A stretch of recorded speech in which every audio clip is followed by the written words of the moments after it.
Hello মুভিম্যানের বন্ধুরা, কেমন আছেন সবাই? আচ্ছা, আপনাকে যদি এমন একটা খেলার কথা বলা হয় যেই খেলায় আপনি জিতলে পাবেন 100 কোটি টাকা, কিন্তু হারলে মৃত্যু নিশ্চিত, আপনি কি খেলবেন? আজ আমরা এমনই এক ভয়ঙ্কর টুর্নামেন্টের গল্প শুনবো, যা প্রতি 7 বছর পর পর বিশ্বের কোন একটা শহরে আয়োজন করা হয়, যেখানে বিশ্বের সব থেকে সেরা 30 জন হত্যাকারী, স্পেশাল ফোর্সের সৈন্য আর সিরিয়াল কিলাররা একে অপরকে শিকার করে, আর শেষ পর্যন্ত শুধু একজনই বেঁচে থাকে। কিন্তু এবারের খেলাটা আরো বেশি ভয়ঙ্কর, কারণ গতবারের চ্যাম্পিয়ন ফিরে এসেছে তার স্ত্রীর খুনের প্রতিশোধ নিতে, আর সেই সাথে কিছু না জেনেই ফেসে গেছে একজন নিরীহ পাদ্রী। আর কি হবে তাদের পরিণতি? শেষ পর্যন্ত কে জিতবে এই মৃত্যুর খেলায়? চলুন আর দেরি না করে ডুব দেওয়া যাক আমাদের আজকের গল্পে। আমাদের আজকের মুভির নাম দ্য টুর্নামেন্ট, আর বরাবরের মতো আমি মুভিম্যান আছি আপনাদের সাথে। গল্পটা শুরু হয় একটা ব্রেকিং নিউজ দিয়ে। আপনি আরামে টিভি দেখছেন, আর সেখানেই দেখা যাচ্ছে পুরো শহরে ইমার্জেন্সি জারি করে দেওয়া হয়েছে। চারিদিকে শুধু খুন আর বিস্ফোরণ হয়ে চলেছে। সাধারণ মানুষের মধ্যে ভয় আর আতঙ্ক এমন ভাবে ছড়িয়ে পড়েছে যে কেউ কিছুই বুঝতে পারছে না। কিন্তু কেন হচ্ছে এসব? এরপরেই ধীরে ধীরে জানা যায় যে এই সব কিছুর পেছনে রয়েছে এক ভয়ঙ্কর প্রতিযোগিতা, যার নাম হলো দ্য টুর্নামেন্ট। এই টুর্নামেন্টটা প্রত্যেক 7 বছর পর পর বিশ্বের কোনো একটা শহরে আয়োজন করা হয়। এর নিয়ম কানুন গুলো খুবই সহজ, কিন্তু তার থেকেও বেশি নির্মম। এই খেলায় প্রতিযোগীরা নিজেদের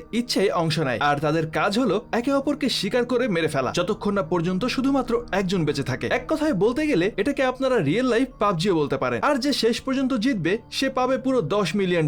ভাবছেন এই খেলাটা কারা দেখে? আরে কারা? যারা এপিস্টিন ফাইলের সাথে জড়িত ছিল, তার মানে পৃথিবীর সব থেকে বড় বড় কোটিপতিরা, যারা মানুষের জীবনের উপর বাজি লাগায়। আর এই খেলাটা শুনতে যতটা ভয়ঙ্কর লাগছে, আসলে তার থেকেও অনেক বেশি ভয়ানক। যাই হোক, এবার এই টুর্নামেন্টটা হচ্ছিল ব্রাজিলের একটা শহরে। আমরা দেখি জোশুয়া নামের একজন লোক পাগলের মতো দৌড়াচ্ছে, কারণ ওয়াকার নামের আরেক খেলোয়াড় একটা রাইফেল নিয়ে তাকে তাড়া করছিল। সেই মুহূর্তে খেলায় মাত্র 3 জন বেঁচে ছিল, জোশুয়া, ওয়াকার আর একজন যে কিনা আগেই মারাত্মকভাবে জখম হয়ে পড়েছিল। ওয়াকার জোশুয়ার উপর গুলি চালায়, কিন্তু জোশুয়া কোনো মতে বেঁচে যায়। সে কোনো মতে অন্য একটা রুমে চলে যায়, আর সেও কম চালাক না। সে বুদ্ধি করে ওয়াকারকে বোকা বানায়। আসলে তার একটা কষায়ের দোকানে ছিল, আর জোশুয়া একটা ঝোলানো মাংসের উপর নিজের জ্যাকেটটা পরিয়ে দেয়, আর ওয়াকার রুমে ঢুকে ওটাকেই জোশুয়া ভেবে ওটার উপর গুলি চালায়। ঠিক তখনই জোশুয়া পেছন থেকে এসে তার উপর হামলা করে আর একটা ক্রসবো দিয়ে তাকে মেরে ফেলে। এখন খেলায় বাকি ছিল জোশুয়া আর সেই আহত লোকটা। কিন্তু আগেই তো বলেছি, এই টুর্নামেন্টে দয়া মায়ের কোনো জায়গা নেই। অবাক করার মতো বিষয় হলো, এই আহত লোকটা আসলে জোশুয়ার বন্ধু ছিল, কিন্তু খেলাটা শেষ করার জন্য জোশুয়া তার বন্ধুর মাথায় গুলি করে দেয়, আর সে নিজে একাই বেঁচে থাকে। আর এবারের মতো সে একাই $10 মিলিয়ন জিতে নেয়। যাই হোক, এই ঘটনার ঠিক 7 বছর পর আবারও সেই টুর্নামেন্ট হওয়ার সময় চলে আসে, আর এবার খেলাটা হবে ব্রিটেনের একটা শহরে। এই শহরে আমরা লাইজেন নামের একটা মেয়েকে দেখি, যে একটা হোটেলে 107 নম্বর রুমে ঢোকে। ভেতরে গিয়ে সে একটা বিশেষ ধরনের লিকুইড নিয়ে নিজের হ্যান্ডগানটা তৈরি করে। এরপর ঠিক 9টার সময় ওই লিকুইডটা খেয়ে নেয়, আর সেটা খাওয়ার সাথে সাথেই সে ধীরে ধীরে জ্ঞান হারাতে থাকে। কিছুক্ষণ পরেই আমরা দেখি দুজন ডাক্তার তার রুমে এসে একটা সার্জারি করে। এদিকে পুরো শহর জুড়ে সিসিটিভি ক্যামেরা লাগানো হয়ে গেছে। ফোনের সিগন্যালও জ্যাম করে দেওয়া হয়েছে, যাতে করে কেউ বাইরে থেকে সাহায্য চাইতে না পারে, আর কেউ যাতে বুঝতেও না পারে যে শহরে আসলে হচ্ছেটা কি। অন্যদিকে টুর্নামেন্টের হোস্ট মিস্টার পাওয়ার তার দর্শকদেরকে তৈরি করছিল। সব ধনী লোক আর ক্ষমতাশালী অফিসাররা বাজি লাগানোর জন্য এক জায়গায় জড়ো হয়েছে। এরপর পাওয়ার ঘোষণা করে যে এবারের খেলায় মোট 30 জন প্রতিযোগী থাকবে। প্রত্যেকের শরীরে একটা করে ট্র্যাকিং ডিভাইস লাগানো হয়েছে, যাতে দর্শকরা সব সময় তাদের লোকেশন দেখতে পায়। এর সাথে প্রত্যেক প্লেয়ারকে আরো একটা ডিভাইস দেওয়া হয়েছে, যেটা দিয়ে তারা তাদের কাছাকাছি থাকা অন্য শত্রুদেরকে দেখতে পারবে। আর এবারের প্রতিযোগীরাও ছিল সব বাছাই করা, কেউ হিটম্যান, কেউ অ্যাথলিট, কেউ স্পেশাল ফোর্সের সৈন্য, তো আবার কেউ সিরিয়াল কিলার। আর এদের সবার মধ্যেই আমরা আমাদের পুরনো চ্যাম্পিয়ন জোশুয়াকে দেখতে পাই। আসলে জোশুয়া আবারও খেলায় ফিরেছে তার স্ত্রীর খুনিকে খুঁজে বের করার জন্য। হঠাৎ করে 4 মাস আগেই তার স্ত্রীকে খুন করা হয়েছে, আর জোশুয়া সন্দেহ ছিল খুনি এই প্রতিযোগিতার মধ্যে অবশ্যই অংশগ্রহণ করবে। আর প্রত্যেকবারের মতো এবারও যে জিতবে সে $10 মিলিয়ন আর বিশ্বের সবচেয়ে ভয়ঙ্কর কিলারের খেতাব পাবে। কিন্তু এবারের খেলায় পাওয়ার একটা নতুন নিয়ম যোগ করেছে। নিয়মটা হলো, এই টুর্নামেন্ট মাত্র 24 ঘন্টা ধরে চলবে। যদি এই সময়ের মধ্যে খেলা শেষ না হয় আর একাধিক খেলোয়াড় তখনও বেঁচে থাকে, তাহলে তাদের সবার শরীরের ট্র্যাকিং ডিভাইস গুলো একসাথে ফেটে যাবে, আর সবাই একসাথেই মারা যাবে। বুঝতেই পারছেন খেলাটা এবার আরো বেশি মারাত্মক। অন্যদিকে লাইজেনের তখন হোটেলের রুমে জ্ঞান ফিরে আসে। সে নিজের বন্দুকটা তুলে টেবিলের উপর রাখে আর শত্রুদেরকে ট্র্যাক করার ডিভাইসটা চেক করতে যায়। কিন্তু তখনই তার নজর যায় নিজের পেটে সেলাইয়ের দাগের উপর। সে বুঝতে পারে তার অজান্তেই তার শরীরে ট্র্যাকিং লাগানো হয়েছে। কিছুক্ষণ পর দরজায় কেউ টোকা দেয়। বাইরে থেকে আওয়াজ আসে যে সে হোটেলের স্টাফ, কিন্তু লাইজেন সাথে সাথেই বুঝে যায় যে এটা একটা ফাঁদ। আসলে দরজার বাইরে স্টিভ নামের আরেকজন প্রতিযোগী দাঁড়িয়েছিল। লাইজেন একদম শান্ত থেকে নিজের বন্দুকটার সাইলেন্সার লাগায় আর দরজাটা খোলে। কিন্তু অবাক করা বিষয় হলো, সে দরজা খুলতেই দেখে করিডোর একদম ফাঁকা। আর যখনই সে নিজের বন্দুকটা একটু নামায়, সাথে সাথে স্টিভ সামনে এসে তার উপর ঝাঁপিয়ে পড়ে, আর এরপরে দুজনের মধ্যে ভয়ঙ্কর মারামারি শুরু হয়। যদিও স্টিভ লাইজেনের থেকে বেশি শক্তিশালী ছিল, কিন্তু লাইজেনের ফাইটিং স্কিল ছিল অনেক বেশি নিখুঁত আর দ্রুত। সে অনেক কষ্টে স্টিভের হাত থেকে নিজেকে ছাড়ায় আর তার আঙ্গুলগুলো ভেঙে দেয়। এতে স্টিভ রাগে পাগল হয়ে যায়। এরপর লাইজেন তাকে কাবু করে সোজা তার মাথায় গুলি করে আর এখানেই তার খেলা শেষ করে দেয়। আর এভাবেই সে এই টুর্নামেন্টের প্রথম কিলার হয়ে যায়। এরপর সিসিটিভি ক্যামেরায় ফোকাস চলে যায় আর আমরা আরেকজন প্রতিযোগী অ্যান্টনকে দেখতে পাই। সে আগে একজন স্পোর্টসম্যান ছিল। অ্যান্টন একটা সাংঘাতিক ঝুঁকির কাজ করে। সে নিজের শরীর থেকে ট্র্যাকিং ডিভাইসটা বের করে একটা ছোট ক্যাফের কফির পটের মধ্যে ফেলে দেয়। এরপর সে লুকিয়ে দেখতে থাকে। একজন ওয়েটার সেই কফিটা নিয়ে গিয়ে একটা কাপের মধ্যে ঢালে আর জোসেফ নামের একজন পাদ্রী মানে ফাদার না জেনেই সেই কফিটা খেয়ে নেয়। বেচারা জোসেফ, সে তো কিছুই জানে না, কিন্তু এখন সে অ্যান্টনির জায়গায় বাকিদের নিশানায় পরিণত হয়েছে। আসলে প্রতিযোগীরা তো একে অপরকে চেনে না, এমনকি তাদের মুখও চেনে না। শুধু কোটিপতি দর্শকরাই সিসিটিভি দিয়ে সবকিছু দেখতে পারছিল আর তাই অ্যান্টনের এই চালাকিটা কেউই ধরতে পারে না। অন্যদিকে বাইরে একজন স্নাইপার আগে থেকেই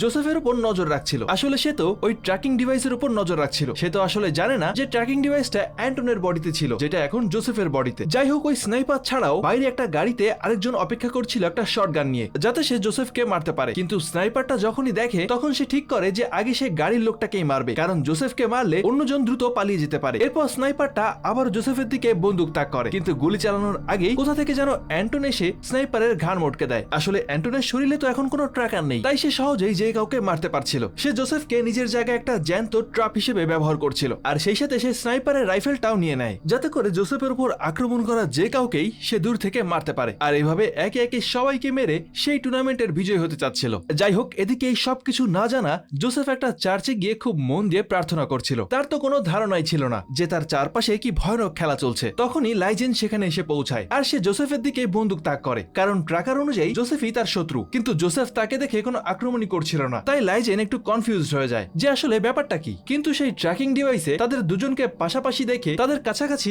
অন্য প্রতিযোগীদের নজরে তারা দুজনই চলে আসে। হঠাৎ করেই চার্চের দরজাটা একটা বিশাল বিস্ফোরণে উড়ে যায় আর ইউরি নামের একজন রাশিয়ান প্রতিযোগী ভেতরে চলে আসে। সে ভেতরে ঢুকে একটা বোমা ছুড়ে মারে। এই বিস্ফোরণের কারণে লাইজেন দূরে ছিটকে গিয়ে অজ্ঞান হয়ে যায় আর এই সুযোগে ইউরি নিরস্ত্র জোসেফকে মারতে চলে আসে। কিন্তু ঠিক সেই মুহূর্তে লাইজেনের জ্ঞান ফিরে আসে আর সে ইউরির উপর পাল্টা আক্রমণ করে। ইউরি তার বিশাল শরীরের জন্য লাইজেনের উপর ভারী পড়ছিল। যখন লাইজেন বিপদে, তখন জোসেফ সাহস করে একটা শটগান তুলে নেয় আর তাদের দুজনকে থামাতে চলে আসে। এতে ইউরির মনোযোগ লাইজেনের উপর থেকে সরে যায় আর লাইজেন ঠিক এই সুযোগেরই অপেক্ষা করছিল। সে সাথে সাথে ইউরির প্যান্টে ঝুলানো গ্রেনেডের পিনটা খুলে নেয় আর তাকে দূরে ছুড়ে মারে। কয়েক সেকেন্ডের মধ্যেই গ্রেনেডটা ফেটে যায় আর ইউরি সেখানেই মারা যায়। আর এবার লাইজেনের জোসেফের উপর সন্দেহ হয়। লাইজেন তাকে জিজ্ঞেস করে, তুমি এই টুর্নামেন্টে কি করছো? তখনই সত্যিটা সামনে আসে। জোসেফ তো টুর্নামেন্টের ব্যাপারে কিছুই জানে না আর তার পেটেও কোনো সার্জারির দাগ ছিল না। অন্যদিকে তখন কন্ট্রোল রুমে একজন স্টাফ পাওয়ারকে জানায় যে অ্যান্টন নিজের ট্র্যাকারটা বের করে জোসেফ নামের একজন পাদ্রীর শরীরে ঢুকিয়ে দিয়েছে। এখন বাধ্য হয়ে সিসিটিভি টিম পুরো শহরের ক্যামেরা ঘেটে অ্যান্টনকে খুঁজে বের করতে হচ্ছে। অন্যদিকে জোশুয়া আরেকজন প্রতিযোগীকে খুব সহজেই মেরে ফেলে আর এই খুনের পর সে একটা জরুরি সূত্র পায়। তার স্ত্রীর খুনি সম্ভবত মাইলস নামের একজন লোক, যে কিনা আমেরিকা থেকে এসেছে। লোকটার আচরণও ছিল একেবারে অদ্ভুত। মাইলস আগে একজন প্লেয়ারকে মেরে তার আঙ্গুল কেটে ট্রফি হিসেবে রেখে দিয়েছিল। সে এতটাই নিশ্চিত ছিল যে কোনো কারণ ছাড়াই সে একটা কুকুরকেও গুলি করে মেরে ফেলে। কিছুক্ষণ পর লাইজেন ফোন করে পাওয়ারের সাথে যোগাযোগ করে আর তাকে জানায় যে জোসেফ না জেনেই এই খেলায় ফেসে গেছে। কিন্তু পাওয়ারের তাতে কিছুই আসে যায় না। সে শুধু বলে, খেলা চালিয়ে যাও, জোসেফের শরীরে ট্র্যাকার আছে, তাই জিততে হলে তাকেও মারতে হবে। কথাটা শেষ না হতেই আরেকজন মহিলা প্রতিযোগী নিজের গাড়ি নিয়ে সোজা লাইজেন আর জোসেফকে চাপা দেওয়ার চেষ্টা করে, কিন্তু লাইজেন সাথে সাথে গাড়ির টায়ারে গুলি করে আর গাড়িটা উল্টে যায়। এদিকে জোসেফ এখনো পরিস্থিতি ঠিকভাবে বুঝে উঠতে পারেনি। সে দৌড়ে যায় ওই মহিলাটাকে বাঁচানোর জন্য। আর এই ভালো মানুষের জন্য সে প্রায় মরতে বসেছিল, কারণ ওই মহিলাটা বন্দুক দিয়ে জোসেফকে গুলি করতেই যাবে, ঠিক সময় মতো লাইজেন গুলি করে তাকে মেরে ফেলে। এরপর লাইজেন জোসেফকে টুর্নামেন্টের ব্যাপারে সবকিছু বুঝিয়ে বলে। ওদিকে টুর্নামেন্টের হোস্ট পাওয়ার জোসেফকেও অফিসিয়ালি একজন প্লেয়ার হিসেবে ঘোষণা করে দিয়েছে। এটা শুনে জোসেফ খুব ভয় পায় আর নিজের শরীর থেকে ট্র্যাকারটা বের করার চেষ্টা করতে থাকে। ঠিক তখনই একজন পুলিশ অফিসার তাদের কাছে আসে। জোসেফ তো ভাবে, যাক বাবা, পুলিশ এসে গেছে, এবারে বেঁচে যাব। কিন্তু আসলে এই পুলিশও ছিল একজন প্রতিযোগী আর সে সোজা জোসেফের দিকে বন্দুক তাক করে, কিন্তু লাইজেন তার আগেই গুলি চালিয়ে লোকটাকে শেষ করে দেয়। অন্যদিকে অ্যান্টন তখনও জোসেফের সিগন্যাল অনুসরণ করছিল আর এখন জোসেফ যেহেতু একজন অফিসিয়াল প্লেয়ার, তাই এখন অ্যান্টনও চাচ্ছিল জোসেফকে মেরে একজন প্লেয়ার কমাতে। জোসেফ কিন্তু অ্যান্টনকে দেখেই সবকিছু বুঝে যায়, কারণ সে ওই কফি শপে তাকে দেখেছিল আর এবার সে বুঝতে পারে যে ট্র্যাকারটা কিভাবে তার শরীরে এসেছে। যাই হোক, লাইজন তাড়াতাড়ি জোসেফকে গাড়িতে বসিয়ে সেখান থেকে পালাতে শুরু করে। অনেক কষ্টে তারা অ্যান্টনের থেকে বাঁচতে সক্ষম হয়। অন্যদিকে একটা নাইট ক্লাবে মাইলসকে ঘিরে আরো 8 জন প্রতিযোগী দাঁড়িয়েছিল আর সবাই একে অপরের দিকে তাকিয়ে আছে। আর এর ফলে টেনশন এতটাই বেড়ে যায় যে কোটিপতি দর্শকদের জন্য এটা একটা দারুণ বিনোদনের দৃশ্য হয়ে ওঠে। হঠাৎ করেই মাইলস শটগান তুলে একজনকে মেরে ফেলে। কয়েক মুহূর্তের মধ্যেই সেখানেই 5 জন মারা যায়, যাদের বেশিরভাগকেই মাইলস মেরেছিল। এখন ক্লাবে মাইলস সহ মাত্র 4 জন বেঁচে আছে। এরপর সেখানে তুমুল গোলাগুলি শুরু হয়, যাতে 2 জন মারাত্মকভাবে জখম হয়। ফাইটটা শেষ হওয়ার আগেই জোশুয়া সেখানে চলে আসে আর বিদ্যুতের ভূতের গতিতে সে বাকি সবাইকে মেরে ফেলে। এখন শুধু মাইলস বেঁচে আছে। জোশুয়া তখন মাইলসকে তার স্ত্রীর খুনের ব্যাপারে জিজ্ঞেস করে, কিন্তু মাইলস অস্বীকার করে বলে আমি কিছুই জানি না। ঠিক তখনই আরেকজন মহিলা হঠাৎ করে জোশুয়াকে ছুরি মেরে বসে। এই সুযোগে মাইলস জোশুয়াকে গুলি করে অজ্ঞান করে দেয়। পরে যখন জোশুয়ার জ্ঞান ফেরে সে দেখে যে তাকে বেঁধে রাখা হয়েছে আর মাইলস তার সামনে দাঁড়িয়ে আছে। সে একটা শয়তানের মতো হাসি দিয়ে বলে, আমি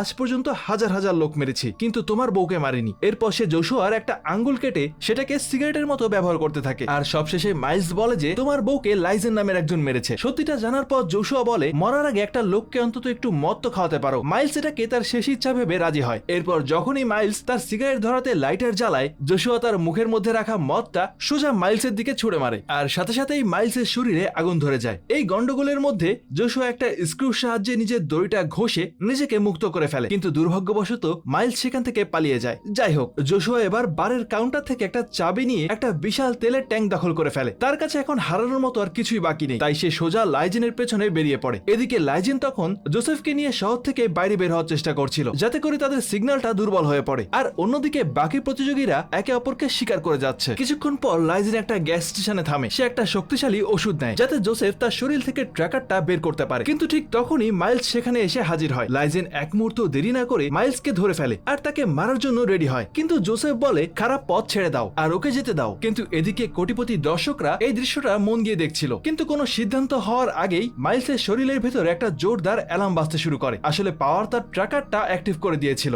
দর্শকরা ঠিক করেছিল যে মাইলসকে আর বাঁচিয়ে রাখার দরকার নেই। দেখতে দেখতে কয়েক সেকেন্ডের মধ্যেই ডিভাইসটা ফেটে যায় আর মাইলস সেখানেই মারা যায়। এরপর পাওয়ার সরাসরি জোসেফের সাথে কথা বলে আর তাকে নতুন নিয়মটা বুঝিয়ে দেয়। এখন মাত্র 4 ঘন্টা বাকি। এর মধ্যে যদি একজন বিজয়ী না হয় তাহলে মাইলসের মতো সবার ট্র্যাকারটা ফেটে যাবে। এটা পরিষ্কার ছিল যে বেঁচে থাকার জন্য বাকি সবাইকে মারতেই হবে। কিন্তু এত কিছু শোনার পরেও জোসেফের মন বদলায় না। সে ওষুধটা নিয়ে বাথরুমে যায়, তার শরীর থেকে ট্র্যাকারটা বের করার চেষ্টা করতে থাকে। অন্যদিকে তখন পাশের রুম থেকে লাইজেন অবশেষে তার সত্যিটা স্বীকার করে। সে বলে, হ্যাঁ আমি জোশুয়ার বউকে মেরেছিলাম আর সে তখন প্রেগনেন্টও ছিল। আমি আর এই খুনির জীবন বাঁচতে চাই না। আমি এই টুর্নামেন্টে এসেছি যাতে পুরস্কারটা জিতে এই রক্তারক্তি থেকে দূরে চলে যেতে পারি। এরপর লাইজেন জোসেফকে বলে, তোমার শরীর থেকে ট্র্যাকারটা বের হোক বা না হোক তুমি এখান থেকে চলে যাও। আসলে তার ডিভাইসটা দেখাচ্ছিল যে 3 জন প্রতিযোগী খুব দ্রুত গ্যাস স্টেশনের দিকে এগিয়ে আসছে। যেই না তারা 2 জন গাড়ির দিকে এগোয়, আরেকজন প্রতিযোগী সামনে এসে যায় আর তাদের দিকে একটা বাজুকা তাক করে। কিন্তু যখনই সে ফায়ার করতে যাবে ঠিক তখনই পেছন থেকে একটা বাস এসে তাকে উড়িয়ে দেয় আর তার খেলা ওখানেই শেষ হয়ে যায়। কয়েক মুহূর্ত পরেই জোশুয়া তার ট্যাঙ্কারটা নিয়ে সেখানে পৌঁছে যায় আর লাইজেন আর জোসেফের পিছু নেয়। অন্য কোনো উপায় না দেখে তারা দুজনেই একটা বাসকে হাইজ্যাক করে ফেলে আর এই বাসের ভেতর তখনও সাধারণ যাত্রীরা বসা ছিল।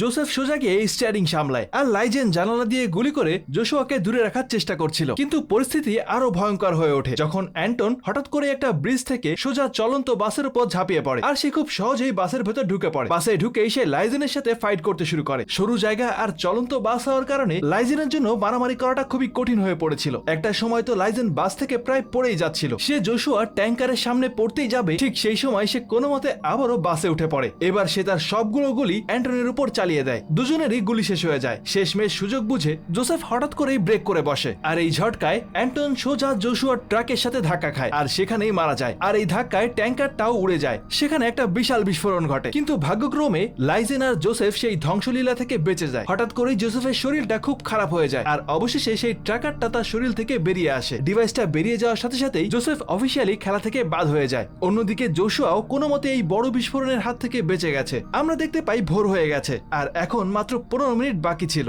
আর পুরো খেলায় এখন শুধুমাত্র লাইজেন আর জোশুয়াই বেঁচে আছে। জোসেফ মারাত্মকভাবে আহত লাইজেনকে একটা চার্চে নিয়ে যায় এই আশায় যে হয়তো কেউ এখানে এসে ওকে বাঁচিয়ে নেবে, কিন্তু তারা শান্তিতে নিঃশ্বাস ফেলার আগেই জোশুয়া সেখানে পৌঁছে যায়। তার মাথায় তখন লাইজেনকে মারার জন্য রক্ত চড়ে আছে। সে জিজ্ঞেস করে, তুমি আমার বউকে কেন মেরেছিলে, কার আদেশে করেছিলে? তখনই আসল সত্যিটা বেরিয়ে আসে। লাইজেনকে এই কাজটা আসলে দিয়েছিল খেলার হোস্ট স্বয়ং মিস্টার পাওয়ার। এই কথাটা শুনে জোশুয়ার রাগ আরো বেড়ে যায়। সে লাইজেনকে মারার জন্য পুরোপুরি তৈরি ছিল, কিন্তু তখনই জোসেফ মাঝখানে এসে তাকে আটকায় আর তাকে বোঝায় যে লাইজেন শুধু এই কাজটা করেছে, আসল দোষী তো অন্য কেউ, আর তুমি নিজেও তো টাকার জন্য অনেককেই খুন করেছো। আর জোসেফের এমন কথা শুনে জোশুয়া কিছুক্ষণের জন্য থমকে যায়, কিন্তু এসবের মধ্যে টাইমার দ্রুত কমতে থাকে।